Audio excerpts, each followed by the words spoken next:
নমস্কার, আজ রাতের দ্বিতীয় এপিসোডে আপনাদের সকলকে স্বাগত জানাচ্ছি।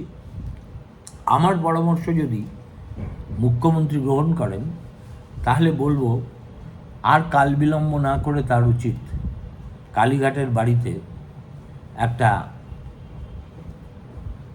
খুব ঢালাও করে যজ্ঞাদির ব্যবস্থা করা, এবং পুরী থেকে তো তাদের চেনা পুরোহিত আছেন, তাকে নিয়ে আসবেন। এখন যজ্ঞ ছাড়া এই যে দুর্দিনের মধ্যে তিনি পড়েছেন, তার থেকে নিষ্কৃতির আর কোনো উপায় আমি অন্তত দেখতে পাচ্ছি না। কল্পনা করুন, ভদ্রমহিলা উত্তরবঙ্গে গেছেন দলের হয়ে প্রচার করতে, সেখানে তিনি কি বলছেন সেটা খুব বড় কথা নয়। ভোটের সময় যা যা লোকে বলে তাই বলছেন। উনি বাঁশ হলে কঞ্চি আরও দড়ো। তিনি আবার শুভেন্দু অধিকারীর খাস তালুকে গিয়ে অনেক বাক্যের ফোয়ারা, বলির ফোয়ারা ফোটাচ্ছেন। এটা সিজনাল উপদ্রব, দয়া করে এতে বেশি কান দেবেন না, তাতে আপনাদের রাত্রে ঘুমের ব্যাঘাত হতে পারে। কিন্তু আপনি দেখুন, ভেবে দেখুন, মুখ্যমন্ত্রী সবে তার উত্তরবঙ্গ থেকে সূচনা করেছেন প্রচারের, অমনি হলদিবাড়ির এই যে শুকনো লঙ্কা ফলনকারী চাষিরা, সেখানে কোনো রকম কোল্ড স্টোরেজের ব্যবস্থা না থাকায় আজকে দলে দলে রাস্তায় নেমে এসেছিলেন মমতা বন্দ্যোপাধ্যায়ের কাছে তাদের সংগঠিত প্রতিবাদটি জানাবেন বলে। অন্যদিকে আর ঠিক এই সময় আর সময় পেল না, পরের পর আলু চাষির আত্মহত্যার খবর আসছে রাজ্যের বিভিন্ন প্রান্ত থেকে। একেবারে এখনো পর্যন্ত জানা গেছে গত 6 দিনে অন্তত 3 জন আলু চাষি আত্মহত্যা করতে বাধ্য হয়েছে। আমাদের দেশে, আমাদের এই রাজ্যে ভাতা প্রথার সঙ্গে একটা শবদেহ ভাতারও ব্যবস্থা করে রেখেছেন মুখ্যমন্ত্রী। লক্ষ্য করে দেখবেন, যেখানে যার মৃত্যু হবে তা থেকে যদি রাজনৈতিক ফায়দা পাওয়া যায়, তাহলে তিনি সঙ্গে সঙ্গে এককালীন মোটা টাকার সাহায্য ঘোষণা করে দেন। নইলে কোনো সরকার এসআইআরে মারা গেছেন এই অভিধা দিয়ে 100-2 মানুষের পরিবার পরিজনকে এই কাঁড়ি কাঁড়ি টাকা তুলে দিতে পারে? আমাদের রানিমা সব পারেন। অদৃশ বর্ধন একটা ছোটদের উপন্যাস লিখেছিলেন, একদা আনন্দমেলায় ধারাবাহিক বেরিয়েছিল, আমি পড়েছিলাম। সেই উপন্যাসটির নাম ছিল আমার মা সব জানে। আর আমাদের রানিমা সব পারেন। সে যাই হোক, একদিকে নাগরাকাটায় সভা করতে গিয়ে হলদিবাড়ির চাষিদের বিক্ষোভের মুখে পড়া, অন্যদিকে নিরন্তর আমাদের এই রাজ্যের আলু চাষিদের পরপর আত্মহত্যার খবর রানিমাকে কিন্তু বিচলিত করেনি। তিনি বুক ফুলিয়ে দাবি করেছেন যে আপনারা ব্যাকুল হবেন না, আপনাদের জন্য কৃষক বন্ধু তো আছে। এই কৃষক বন্ধু কি খুঁড়োর কল, সেই আলোচনায় আমি একটু পরে আসছি। তার আগে দুটো কথা বলে নিতে চাই। এক, আজকে সন্ধ্যায় দেখলাম TV9-এ আমারই একজন হাতে গড়া ছেলে আলু চাষিদের সংকট নিয়ে অনেকক্ষণ ধরে একটা আলোচনা করছে। দেখে বড় প্রীত হলাম এই কারণে নয় যে ছেলেটিকে একদা আক্ষরিক অর্থেই রাজপথ থেকে তুলে এনে আমি সাংবাদিক বানিয়েছিলাম। প্রীত হলাম এই কারণে যে অন্তত একটি মিডিয়া দেখছি যারা এই প্রচারের ক্যাকোফনি এর মধ্যে না ঢুকে, বা এর মধ্যে থেকেও একটা সময় বার করে যে মূল ইস্যুগুলো পশ্চিমবঙ্গের যেমন আমি অরেঞ্জ লাইন নিয়ে করেছিলাম, সেটা নিয়ে আলোচনা করছে। এই মিডিয়া যদি এই দায়িত্ব গত 15 বছর ধরে বাংলায় দেখাতে পারত, তাহলে আজকে অনেক সমস্যার সমাধান হয়ে যেত বলে আমার বিশ্বাস। কিন্তু সে যাই হোক, এখন দেখুন ব্যাপারটা কি হয়েছে। 3 জন মারা গেছেন, তার মধ্যে পশ্চিম মেদিনীপুরের একজন চাষি, তিনি প্রায় 1.5 লক্ষ থেকে 1,70,000 টাকা বাজার থেকে ঋণ নিয়েছিলেন, চাষ করে দাম পাননি, সেই শোকে আত্মহত্যা করেছেন বলে খবর। মালদায় ফসল নষ্ট হয়ে যাওয়ার পর এক বৃদ্ধ কৃষক আত্মহত্যা করেছে। এই ঘটনা কিন্তু পশ্চিমবঙ্গে নতুন কিছু নয়। আমাকে যদি বলেন, আলুর চাষের যেহেতু এটা একটা উইন্টার ক্রপ, ফলে বসন্তে এই ধরনের একটা, আগে বসন্তে আমরা জল বসন্ত বলে একটা অসুখে ভুগতাম, ছোটবেলায় আমিও ভুগেছি। আর এখন বসন্তকাল মানে আলু চাষিদের থরহরি কম্প হয়ে থাকার সময়। কখনো প্রাকৃতিক কারণে উৎপাদন কম হয়, তখন ঋণের বোঝা সামলাতে পারেন না। আবার সাইক্লিক্যাল অর্ডারে কোনো কোনো বছর এত বেশি উৎপাদন হয় যে তারা দাম পান না। এবার ঠিক সেটাই ঘটেছে। কিন্তু এর মধ্যে একটা বৈশিষ্ট্য আছে। এই যে আত্মহত্যা ঘটনাগুলি বললাম, সেটা হচ্ছে ঋণ,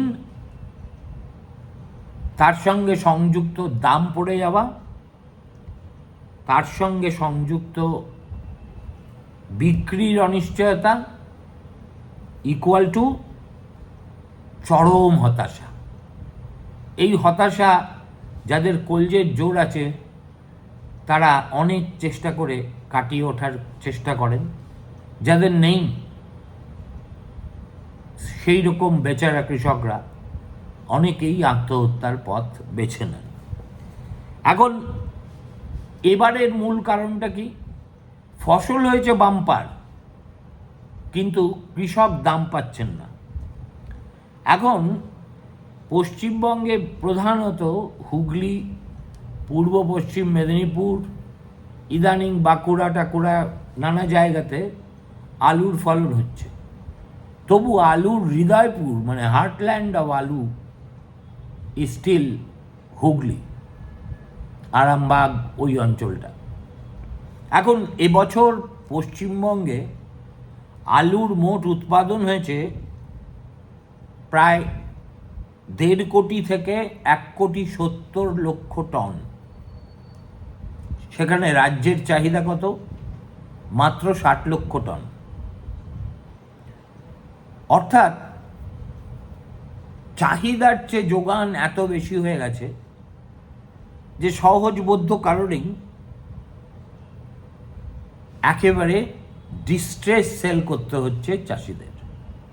আপনাদের স্মরণে থাকতে পারে, এটা করতে হতো না যদি আমাদের রাজ্য সরকার এই আমাদের আলু, যেই আলুগুলো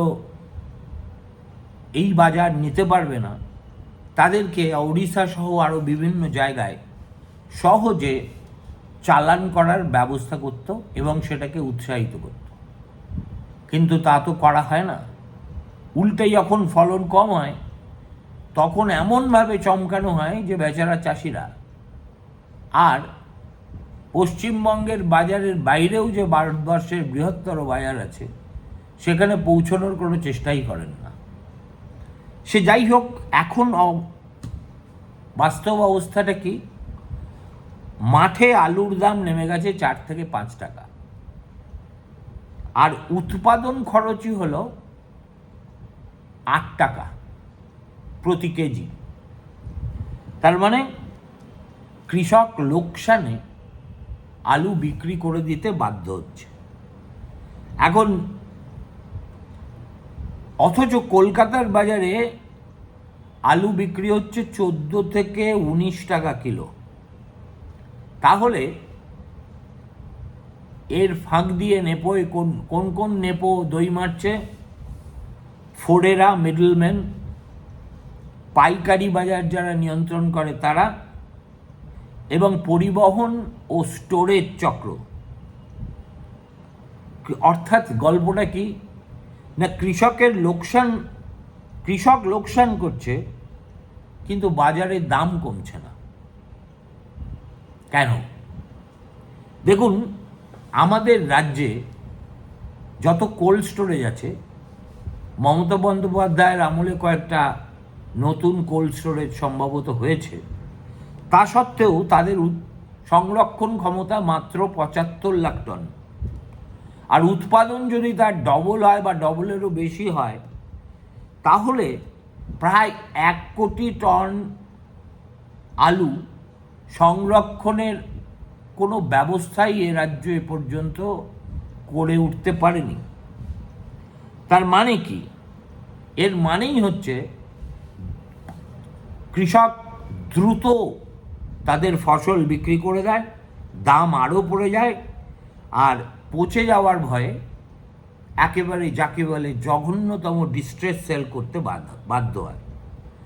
কেন করে এটা? কেননা যারা চাষ করেন তারা অনেক সময় জমি বন্ধক রাখেন, গয়না বন্ধক রাখেন, মহাজনের কাছ থেকে ঋণ নেন। যেমন একজন চাষি স্ত্রীর গয়না বন্ধক রেখে চাষ করেছিলেন। যখন দাম পড়ে গেল এবং তিনি দেখলেন ঋণ শোধ অসম্ভব, এর পাশাপাশি সামাজিক অপমান আর পারিবারিক চাপও প্রচণ্ড হয়ে দাঁড়িয়েছে, তিনি আত্মহত্যার পথ বেছে নিলেন। আর সবসময় কিন্তু শুধু দাম নয়, কখনো অতিরিক্ত উৎপাদন হয়, কখনো আবার অকাল বৃষ্টি ইত্যাদি প্রাকৃতিক কারণে ফসল নষ্ট হয়। কৃষক কিন্তু উভয় অবস্থাতেই যে অন্ধকারে থাকার সেই অন্ধকারে থাকে। বেশি ফলন হলে তার দাম পড়ে যায়, কম ফলন হলে তার ঋণ বাড়ে। এর চাইতে কৃষক বন্ধু ব্যবস্থা আর কি হতে পারে বলুন তো? এখন নীতিগত সমস্যা কি কি? প্রথম কথা হচ্ছে, এর একটা এমএসপি আছে, অর্থাৎ মিনিমাম সাপোর্ট প্রাইস, কিন্তু সেটা বাস্তবে কাজই করে না। সরকার মুখের কথায় এমএসপি ঘোষণা করে, কিন্তু বাজারে দাম অনেক তার নিচে নেমে যায়। ফলে কোনো কার্যকর প্রকিউরমেন্ট বলতে একটা যে স্থায়ী ব্যবস্থা থাকবে সরকারের তরফে, সেটা কখনোই আমরা দেখতে পাই না। যখন আপাতকালীন অবস্থা হয়, যেমন এখন হয়েছে, আজকেই শুনলাম শোভনদেব চট্টোপাধ্যায়ের মতো প্রবীণ নেতা তিনি বলেছেন মমতা তাকে নির্দেশ দিয়েছেন যে যত বেশি করে আলু কেনা সম্ভব কিনতে হবে। তার মানে যখন বাড়িতে আগুন লাগে তখন এই অগ্নি নির্বাপক ব্যবস্থা না থাকার টনক নড়ে, আর যখন স্বাভাবিক পরিস্থিতি তখন এই সরকার একটা স্থায়ী সমাধানের জন্য যা যা করণীয় তার কোনোটাই করতে চায় না। আজকে নইলে মমতা বন্দ্যোপাধ্যায় বলেন মৃত যারা তাদের জন্য কৃষক বন্ধু আছে। আপনারা জানেন মৃতদের জন্য যে বিমা পরিমাণ, সেটা বোধহয় ওই প্রথম দিকে মগরাহাটে বিষাক্ত চুল্লু খেয়ে যারা মারা গিয়েছিল তাদের যে ক্ষতিপূরণ দেওয়া হয়েছে তার সমান, মাত্র 2 লক্ষ টাকা। কৃষক বন্ধু আছে বলে সান্ত্বনা দেওয়া যাবে? যাই হোক, এখন বাজার সম্প্রসারণ করা না গেলে আলু চাষের এই সমস্যা কিছুতেই মিটবে না। কিন্তু আমাদের এখানে কি হচ্ছে, অন্য রাজ্যে বিক্রি ব্যবস্থা খুবই দুর্বল এবং মাঝে মাঝে ফতোয়া জারি করে বন্ধ করে দেওয়া হয়। ফলে আমাদের যে রাজ্য থেকে একটা রফতানি নীতি থাকবে যে ভাই in the unlikely situation of কম ফলন অবশ্যই যাবে না, কিন্তু যদি অতি ফলন হয় এবং প্রয়োজনের তুলনায় সেটা প্রচণ্ড বেশি হয়ে যায়, তাহলে সরকারেরই কাজ হলো সক্রিয়ভাবে এই আলুগুলো যাতে অন্য রাজ্যে বিক্রি করা যায় তার ব্যবস্থা করা, কাকস্য পরিবেদনা। আর তার মানেই এটা দাঁড়াচ্ছে এত বাতেলা সত্ত্বেও উৎপাদন বনাম চাহিদা এই দুয়ের মধ্যে কার্যত কোনো সমন্বয়ই নেই। তার মানে আপনি যদি লার্জার পিকচারটা দেখেন ম্যাক্রো লেভেলে, তাহলে এই সংকটটা আসলে ত্রিস্তরীয়। প্রথম সমস্যাটা হচ্ছে মার্কেট ফেইলিওর, অর্থাৎ চাহিদা আর সরবরাহের ভারসাম্য নেই। রাষ্ট্রের ফেইলিওর, কারণ তারা সংরক্ষণ, এমএসপি, বাজার ব্যবস্থাপনায় সম্পূর্ণ ব্যর্থ। আর 3 নম্বর হচ্ছে স্ট্রাকচারাল এক্সপ্লয়টেশন, মধ্যস্বত্বভোগী চক্র কৃষকের লাভ কেটে নিয়ে তাদের আত্মহত্যার পথে ঠেলে দিচ্ছে, অথচ বছরের পর বছর তাদের বিরুদ্ধে কোনো ব্যবস্থাই নেওয়া হয় না। সবচেয়ে ভয়ঙ্কর দিকটা হলো এই ঘটনা, আজকের এই ঘটনা নতুন নয়। 2022 সালেও একই কারণে অনেক চাষি আত্মহত্যা করতে বাধ্য হয়েছিল। তার মানে এটা একটা সাইক্লিক্যাল ক্রাইসিস। পশ্চিমবঙ্গে আলু চাষিদের আত্মহত্যা কোনো দুর্ভাগ্যজনক ঘটনা নয়, এটি একটা নীতিগত ব্যর্থতা, বাজার কাঠামোর বিকৃতি এবং কৃষি ব্যবস্থার গভীর অসুস্থতার প্রতিফলন। এখন সংক্ষেপে তার মানে কি দাঁড়ায়? উৎপাদন বাড়লে দাম পড়ে, দাম পড়লে ঋণ শোধ করা অসম্ভব হয়, ঋণ মাথার উপর থাকলে কৃষকের মানসিক চাপ সেই অনুপাতে বাড়তে থাকে, ফলে আত্মহত্যার ঘটনা ঘটে। এখন এই চক্র ভাঙার জন্য সহানুভূতি দিয়ে কিছু হবে না, 2 লক্ষ টাকা বিমা করে রাখলেও কিছু হবে না, যেটা প্রয়োজন অথচ 15 বছর ধরে করা হলো না। বেচারাম মান্নারা একটার পর একটা নির্বাচন জিতে গেল। সেটা হচ্ছে কঠোর নীতিগত হস্তক্ষেপ নেই।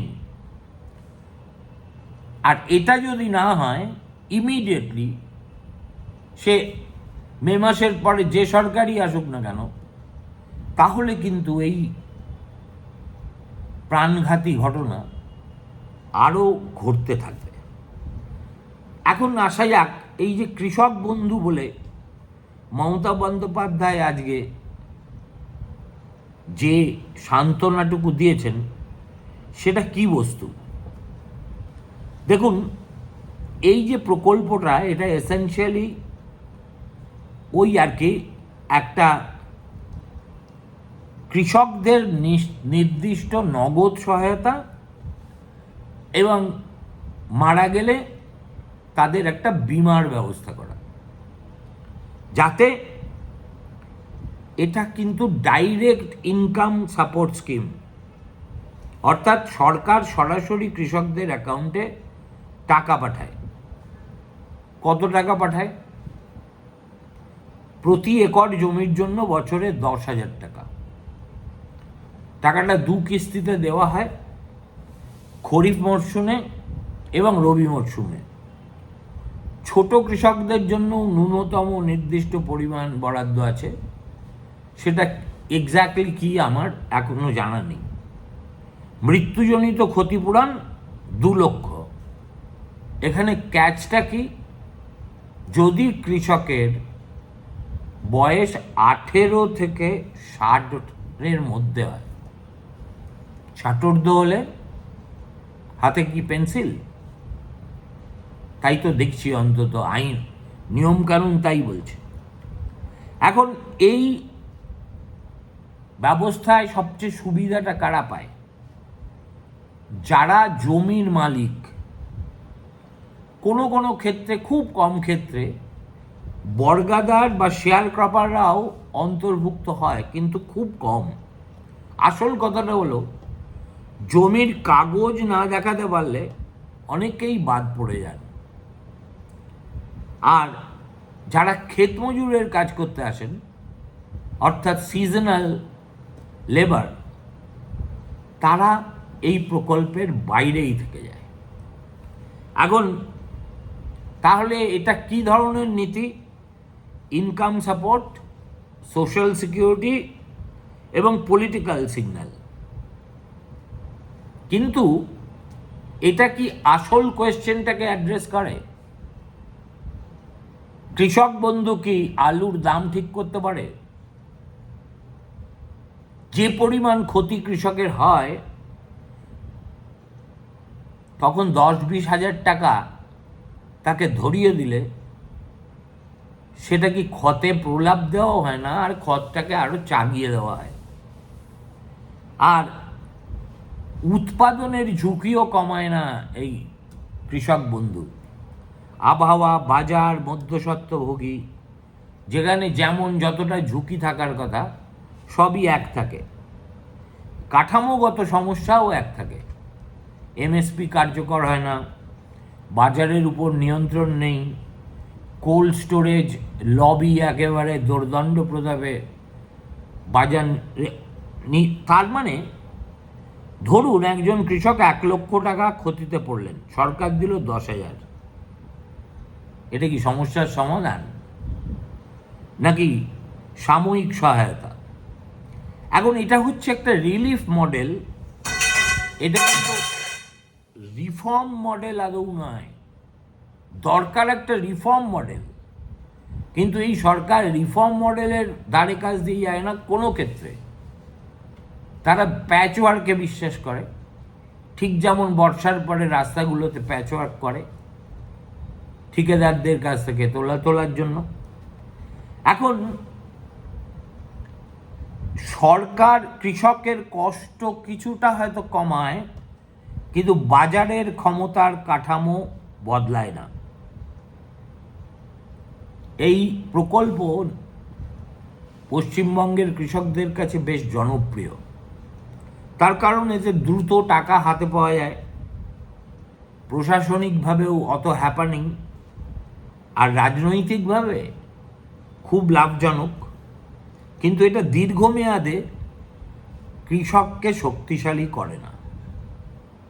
তার মানে এক কথায় যদি বলতে হয়, এই কৃষক বন্ধু একটি প্রয়োজনীয় কিন্তু অপর্যাপ্ত সিকিউরিটি নেট। তার মানে কৃষকের প্রকৃত মুক্তি তখনই আসবে যখন বাজারে ন্যায্য দামে সে বিক্রি করতে পারবে, ভর্তুকি দিয়েও নয়। আর এইভাবে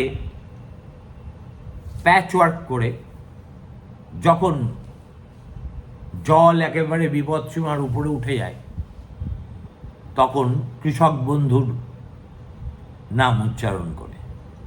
আবার এর মধ্যেও নানা ব্যাপার আছে। দেখুন, ডাইরেক্ট বেনিফিট ট্রান্সফারে তোলাবাজির সমস্যা একটু কঠিন, কিন্তু কাদের নাম কৃষক বন্ধুদের তালিকায় উঠবে তার নিয়ন্ত্রণ তো তৃণমূলী দাদাদের হাতেই থেকে যায়। ফলে এই সামান্য টাকাটুকু পাওয়ার জন্য দরিদ্র চাষিদের দাদাদের হাতে কিছু তুলে দিতে হয় না, এই পশ্চিমবঙ্গে এ কথা আজ কেউ বিশ্বাস করবে না। নমস্কার, ভালো থাকবেন।